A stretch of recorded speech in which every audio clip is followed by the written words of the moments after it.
Hello everyone, welcome back to my channel success with Anjana. कैसे हैं आप सभी? आई होप आप सभी अच्छे होंगे और D2+B की प्रेपरेशन बहुत अच्छे से कर रहे होंगे। आज मैं बात करने वाली हूँ D2+B के TCT एग्ज़ाम डेट के बारे में कि इसकी एग्ज़ाम डेट कब आएगी। ठीक है, एज रिलैक्सेशन मिलेगा या फिर नहीं मिलेगा। ठीक है, और अगर मिला तो किस कैंडिडेट, अगर एज रिलैक्सेशन मिला तो किन कैंडिडेट को मिलेगा, तो ये पूरी जानकारी इस वीडियो में है। वीडियो को एंड तक ज़रूर देखना। वीडियो पसंद आई तो लाइक कर देना। चैनल पर अगर पहली बार है तो चैनल को सब्सक्राइब ज़रूर कर देना। तो देखिए गाइज, ये D2+B TCT एग्ज़ाम से रिलेटेड है। ये क्या है, 12 जून को एजुकेशन मिनिस्टर के साथ में क्या है, बच्चों की मीटिंग हुई थी। ठीक है, तो ये सभी को पता होगी क्योंकि ऑलमोस्ट ये वाला मैसेज बहुत ज़्यादा सर्कुलेट हो रहा है हर जगह। वैसे सबको पता होगी, लेकिन जिनको नहीं पता है वो मैं बता देती हूँ कि उन्होंने क्या कहा था। ठीक है, तो यहाँ पर एजुकेशन मिनिस्टर से जब मीटिंग हो रही थी तो उन्होंने बोला कि एज रिलैक्सेशन के लिए गजट चेंज करवा रहे थे, लेकिन LGO और DOE नहीं मानी, तो मर्सी चांस देंगे तभी एग्ज़ाम होगा। बोला है कि 1 महीने में एज वाला मैटर क्लोज कर देंगे कि देना है कि नहीं देना है। ठीक है, अब इस शब्द पर ध्यान दीजिए, देना है कि नहीं देना है। ठीक है, बट वो देने के मूड में है। बोले एग्ज़ाम तभी होगा जब एज रिलैक्सेशन देंगे। एज रिलैक्सेशन वाले 80+ लोग थे और हम लोग 40+। फिर क्या हुआ कि 4 लोगों को ऑफिस में अंदर बुलाया। वहाँ भी बोला 1 महीने का टाइम दो, एज का मैटर है जो क्लोज करेंगे तभी एग्ज़ाम होगा। ठीक है, तो यहाँ पर एजुकेशन जो मिनिस्टर हैं उन्होंने ये सारी बातें बोली हैं। एज रिलैक्सेशन की बात है तो 50-50% है। ठीक है, 50-50 चांस है, एज मिल भी सकती है, नहीं भी मिल सकती है। और एग्ज़ाम की बात है तो एग्ज़ाम DOE और D2+B बिल्कुल रेडी बैठे हैं कराने के लिए। बस जो रुका हुआ है ये एज रिलैक्सेशन के ऊपर ही ये मैटर फंसा पड़ा है। ठीक है, जब तक ये डिसीजन नहीं आ जाएगा तब तक एग्ज़ाम का कोई अता पता नहीं है। ठीक है, ये डिसीजन 1 महीने के अंदर तक आ जाने की बोला है, तो 1 महीने तक वेट कर लीजिए सारे कैंडिडेट्स। ठीक है, अगर 1 महीने के अंदर डिसीजन नहीं आता है, जब अब तक वेट किया है तो 1 महीने का वेट और कर लो। अगर 1 महीने के अंदर अगर डिसीजन नहीं आता है तो सारे बच्चे जिन्होंने फॉर्म फिल किए हैं या फिर जो भी एज रिलैक्सेशन चाह रहे हैं कि मिल जाए, वो सारे कैंडिडेट प्रोटेस्ट करें। ठीक है, तभी कुछ हो सकता है। देखो, रिजल्ट जो था टीजीटी का जो रिजल्ट था, बहुत ज़्यादा बच्चे परेशान थे जब तक प्रोटेस्ट नहीं हुआ। बहुत मात्रा में कैंडिडेट वहाँ पर पहुँचे थे। विदिन 1 वीक के अंदर उन्होंने क्या कर दिया, विदिन 1 वीक के अंदर उन्होंने रिजल्ट का अनाउंस कर दिया था ट्विटर पर कि हम इतने डेट तक हम रिजल्ट दे देंगे, और उस डेट तक रिजल्ट आई भी। तो ऐसा नहीं है कि काम नहीं होता है, प्रोटेस्ट करने से सब कुछ होता है। अगर 1 महीने के अंदर एग्जाम का शेड्यूल नहीं आता है या फिर एज का इशू नहीं सॉल्व होता है तो कैंडिडेट जाएं, देखो मेहनत करनी पड़ेगी। ठीक है,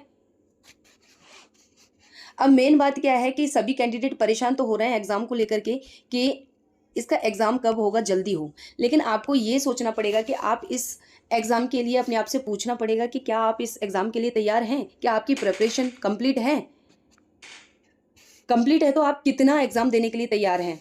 तो देखो, TGT के जितने भी रिजल्ट निकले हैं ना, आपने देखा होगा इसकी कट ऑफ है बहुत ज़्यादा हाई गई है। ठीक है, और आने वाले एग्ज़ाम जितने भी TGT के होंगे, जितने भी TGT के एग्ज़ाम आने वाले समय में होंगे, उनकी भी कट ऑफ बहुत हाई होने वाली है।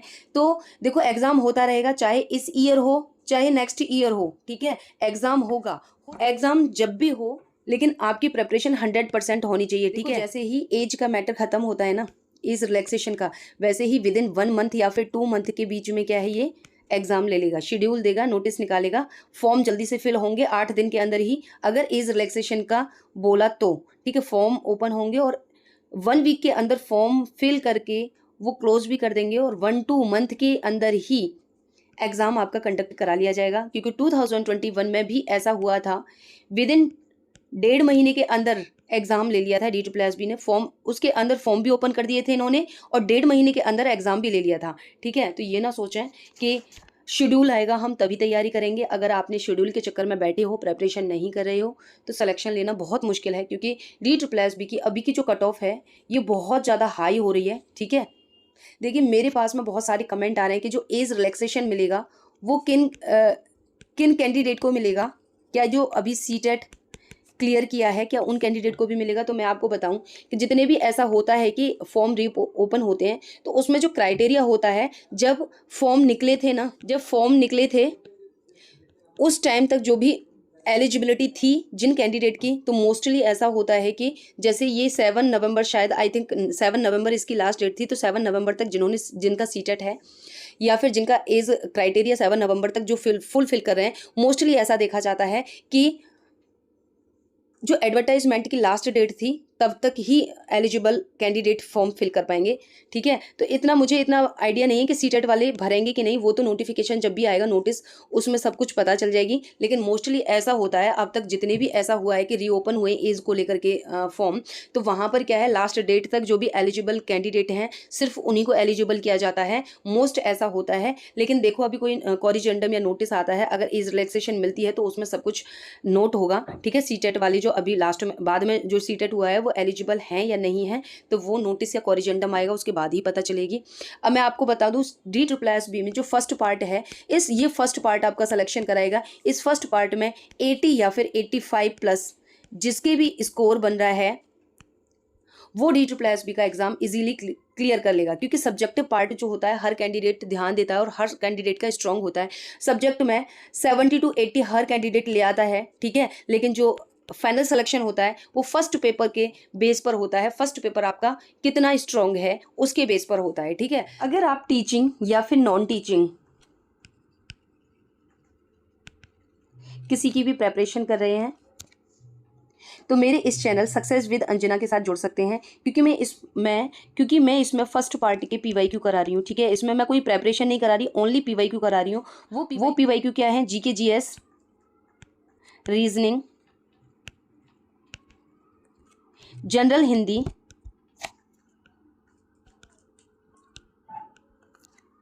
इनके हैं फर्स्ट पार्ट के। ठीक है, फर्स्ट पार्ट के GK GS, reasoning, general Hindi, इनके PYQ, इसकी सीरीज चल रही है। इन सब की मैंने क्या है प्लेलिस्ट बना दिया गाइस। ठीक है, हर सब्जेक्ट की, जैसे जैसे GK GS की उसकी अलग से प्लेलिस्ट है, जनरल हिंदी की PYQ चल रहे हैं उसकी अलग से प्लेलिस्ट है। आने वाले समय में रीजनिंग की जो मैं वीडियो बनाऊंगी, जो भी PYQ कराऊंगी रीजनिंग के, उसकी भी प्लेलिस्ट अलग से होगी। ठीक है, जब भी आपको टाइम मिले आप इन प्लेलिस्ट में जा करके आप वीडियोस को देख सकते हैं। देखो इससे बेनिफिट क्या होगा आपको कि एक जगह देखो, टाइम की शॉर्टेज हर कैंडिडेट के लिए होती है, बार बार रिवीजन करना पड़ता है। तो इससे बेनिफिट ये होगा कि आप कोई भी काम कर रहे हो या खाना खा रहे हो या कहीं इधर उधर वॉक कर रहे हो, तो आप लीड लगा करके कानों में, तो आप क्या है लीड लगा करके या फिर ईयरफोन लगा करके आप क्या है इसको सुन सकते हैं। खाली सुनने से ही बहुत बेनिफिट होगा। जैसे GK GS है, सुनने से ही आपको समझ में आएगी। इसके जो 4 ऑप्शन होते हैं मैं उनको भी करा रही हूँ, तो इसमें क्या है 100% आपका सिलेक्शन निश्चित होगा। अगर ये सीरीज़ आप देखते रहे, आपने कोई एक्स्ट्रा भी स्टडी नहीं किया जैसे GK GS में या फिर रीजनिंग में या फिर जनरल हिंदी में, तो आप इनको भी प्लेलिस्ट को करते रहेंगे तो आपका बहुत अच्छा स्कोर हो जाएगा। ठीक है, और साथ ही साथ मैं क्या कर रही हूँ कि जो भी मैं 4 ऑप्शन को यहाँ पर सॉल्व करा रही हूँ, तो उसमें टाइम मैनेजमेंट भी बता रही हूँ कि इस क्वेश्चन में क्या ट्रिक लगाने से आपका टाइम सेव किया जा सकता है। क्योंकि DSSB में क्या है, टाइम मैनेजमेंट बहुत मायने रखता है। ठीक है,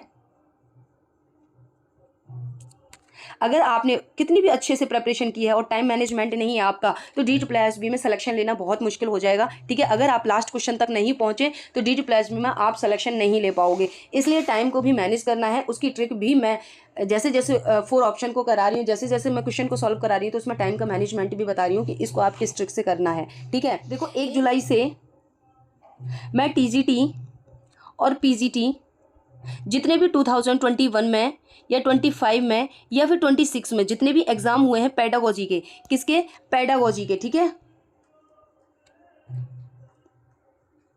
पेडागोजी के जितने भी एग्जाम हुए हैं, PGT में 20 मार्क्स का आता है, TGT में 10 मार्क्स की आती है पेडागोजी। इसके मैं सारे PYQ लाने वाली हूँ। ठीक है, इसकी भी सेपरेट प्लेलिस्ट होगी, तो उसमें जो 4 ऑप्शन होते हैं उनको भी मैं डिटेल में कराऊंगी, तो आप मेरे चैनल के साथ जुड़ सकते हैं। देखो पेडागोजी के मैं जितने भी PYQ हैं, चाहे PGT के हों, TGT के हों, PGT में 20 मार्क्स के आते हैं, TGT में 10 मार्क्स के आते हैं, विद 4 ऑप्शन के एक्सप्लेनेशन के साथ मैं पेडागोजी इसी चैनल पर लाने वाली हूँ। 1 जुलाई से ये सीरीज स्टार्ट हो जाएगी, 1 या 2 जुलाई। ठीक है, इससे ज़्यादा लेट नहीं होगी, 1 या 2 जुलाई को सीरीज स्टार्ट हो जाएगी, और इसकी भी मैं प्लेलिस्ट अलग से बना दूंगी। तो चैनल को सब्सक्राइब कर लेना। अगर आपको पेडागोजी चाहिए, बोथ लैंग्वेज में होंगी, बाईलैंग्वेज बायलिंगुअल होंगी वो, ठीक है, यानी हिंदी एंड इंग्लिश दोनों होंगी। जो कंफर्टेबल है कैंडिडेट इंग्लिश में स्टडी करने के लिए तो वो इंग्लिश में होगी, जो कंफर्टेबल है हिंदी में तो वो हिंदी में भी होगी, बायलिंगुअल होगी। तो आप चैनल के साथ में जुड़ सकते हैं, ठीक है। इससे बेनिफिट होगा आपको कि सारी PYQ आपको एक ही चैनल पर मिल जाएंगे विद सॉल्यूशन के, ठीक है। जहाँ पर भी आपको थोड़ा सा लगेगा कि इस टॉपिक में और भी जहाँ पर भी मेरे को लगेगा कि इस टॉपिक में और भी डिटेल में एक्सप्लेन करना है तो मैं डिटेल में भी एक्सप्लेन करूँगी। तो चैनल के साथ ज़रूर जुड़ जाएँ। मैं बार बार क्यों बोल रही हूँ कि चैनल के साथ जुड़ जाएँ, क्योंकि देखो मैं ये सभी सीरीज जो ला रही हूँ इसमें बहुत मेहनत लगती है बनाने में, ठीक है। तो इसके लिए आपका सपोर्ट का होना ज़रूरी है, तो मैं क्या है मोटिवेट हो पाऊँगी और मैं आगे काम आपके लिए और भी मेहनत कर पाऊँगी। इसके लिए वीडियो को लाइक और चैनल को सब्सक्राइब ज़रूर कर देना। अब मैं बात कर लेती हूँ कि इसका जो एग्ज़ाम है कब तक आने के चांसेस हैं। देखो 1 मंथ की एज रिलैक्सेशन के बारे में मैटर का बोला है कि ये इशू सॉल्व हो जाएगा। जैसे ही सॉल्व हो जाता है तो देखिए इसका जो एग्ज़ाम है वो 20 सितंबर तक तो होगा नहीं, क्योंकि ऑलरेडी शेड्यूल आया हुआ है, इसके बाद ही होगा, यानी अक्टूबर या नवंबर में आपका, अगर ये रीओपन होते हैं फॉर्म या फिर एज रिलैक्सेशन नहीं भी देते हैं तो इसका अक्टूबर या नवंबर में इसका एग्ज़ाम हो जाएगा, कंफर्म है, ठीक है। क्योंकि 1 मंथ का टाइम पीरियड मांगा है। 1 मंथ का अगर 1 मंथ के टाइम पीरियड में जो भी मैटर है इस एज का वो इशू खत्म हो जाएगा, तो अक्टूबर या नवंबर में इसका एग्ज़ाम होने की पूरी संभावना है। तो आप प्रिपरेशन करते रहें, एग्ज़ाम के चक्कर में ना बैठें। बहुत ज़्यादा कंपटीशन है, ठीक है। आप देखेंगे TGT SST फीमेल और हिंदी में तो इतनी कम वैकेंसी है कि बहुत ज़्यादा कम वैकेंसी है, इसकी मेरिट बहुत हाई जाने वाली है। तो इसलिए अभी से प्रिपरेशन करते रहें, जी जान लगा दें। फर्स्ट एंड लास्ट चांस समझें कि हमारा फर्स्ट एंड लास्ट चांस है। आप प्रिपरेशन करते रहें, एग्ज़ाम की डेट के चक्कर में ना बैठें, कोई इधर उधर भागने की ज़रूरत नहीं है। मेरे चैनल पर PYQ आ रहे हैं 3 सब्जेक्ट के फर्स्ट पार्ट के और सेकंड पार्ट के पेडागोजी के PYQ आने वाले हैं। तो आप इधर उधर ना भाग करके एक ही जगह आप तैयारी कर लें, ठीक है। और इसमें मल्टीपल रिवीजन मॉक टेस्ट दें, ठीक है। तो मेरे पास बहुत सारे कमेंट आ रहे थे कि मैम TGT का एग्ज़ाम कब होगा, इसका बताइए। तो मैंने सोचा इतने कमेंट्स के मैं आंसर नहीं दे सकती, एक वीडियो बना देती हूँ और आपका डाउट क्लियर कर देती हूँ। वीडियो पसंद आए तो लाइक कर देना, चैनल पर पहली बार है तो चैनल को सब्सक्राइब जरूर कर देना।